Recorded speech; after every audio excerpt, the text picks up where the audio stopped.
Lysosome एक प्रकार छोटी थैलीनुमा संरचना होती है।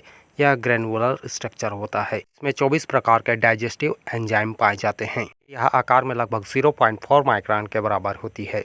की खोज 1955 में क्रिश्चियन डी डुवे ने की थी। इसे जंतु कोशिका और प्लांट सेल में इसे छोटे से ग्रेनुलर स्ट्रक्चर के रूप में खोजा था।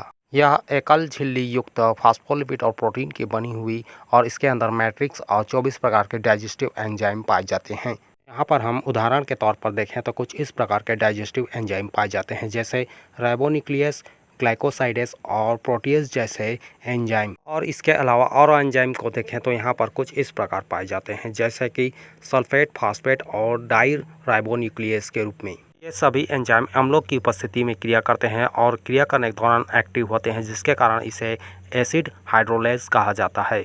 लाइसोसोम को फंक्शन के आधार पर 4 भागों में बांटा गया है। यह जब गोल्गी बॉडी की सिस्टर्नियों से उत्पन्न होता है तो इसे प्राथमिक लाइसोसोम बोला जाता है। इसी तरह सेकेंडरी लाइसोसोम की बात करें तो प्राथमिक लाइसोसोम कोशिका के अंदर कोशिका द्वारा प्लाज्मा मेम्ब्रेन की उपस्थिति में जब फूड पार्टिकल्स का ऑब्जर्व कर लिया जाता है तो इस प्रोसेस को फैगोसोम बोला जाता है, जिसके साथ मिलकर लाइसोसोम हेट्रोफैगोसोम बनाता है। के दौरान कुछ फूड पार्टिकल्स को पचाने के लिए यहाँ पर लाइसोसोम अपने एंजाइम का श्रवण करने लगता है, जिसके कारण बहुत से फूड पार्टिकल्स का ऑब्जर्व कर लिया जाता है और इन फूड पार्टिकल्स के बचे हुए पार्ट का पाचन कर लिया जाता है और लाइसोसोम द्वारा इन फूड पार्टिकल्स का ऑब्जर्व करने के बाद इनका भी पाचन होने लगता है।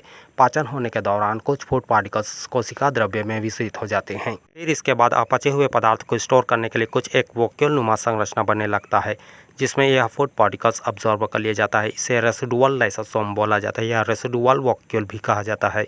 यह वैक्यूलनुमा संरचना तीसरा लाइसोसोम होता है। इसी तरह चौथे लाइसोसोम की बात करें तो चौथा लाइसोसोम ऑटोफैगोसोम या ऑटोफैजिक कहा जाता है, जो कुछ इस प्रकार होता है। इस लाइसोसोम का यह गुण पाया जाता है कि यह इसके अंतर्गत इसमें माइटोकॉन्ड्रिया और एंडोप्लाज्मिक रेटिकुलम के पाचन के दौरान कुछ फूड पार्टिकल्स का भी पाचन करने लगता है और अंत में स्वयं का अपघटन कर लेता है, जिसके कारण इसे ऑटोफैजिक या ऑटोफैगोसोम लाइसोसोम बोला जाता है। इसी तरह हम लाइसोसोम के सेल्स में इसके फंक्शन की बात करें तो लाइसोसोम का फंक्शन कुछ इस प्रकार होता है। लाइसोसोम की उपस्थिति में व्हाइट ब्लड सेल्स और ग्रेनुलर स्ट्रक्चर एक्टिव हो जाते हैं और ये क्रियाशील हो जाते हैं। इसी तरह लाइसोसोम का एक और भी काम होता है, यह विशेष रूप से डेड सेल्स का पाचन करने में भी सहायता करता है। इसके अलावा कोशिका से बाहर आकर लाइसोसोम अन्य फूड पार्टिकल्स का पाचन करने में भी सहायता करता है। इसी तरह लाइसोसोम कोशिका के अंदर कार्बोहाइड्रेट, प्रोटीन और फैट जैसे पदार्थों का स्रावित एंजाइम से पाचन भी करता है।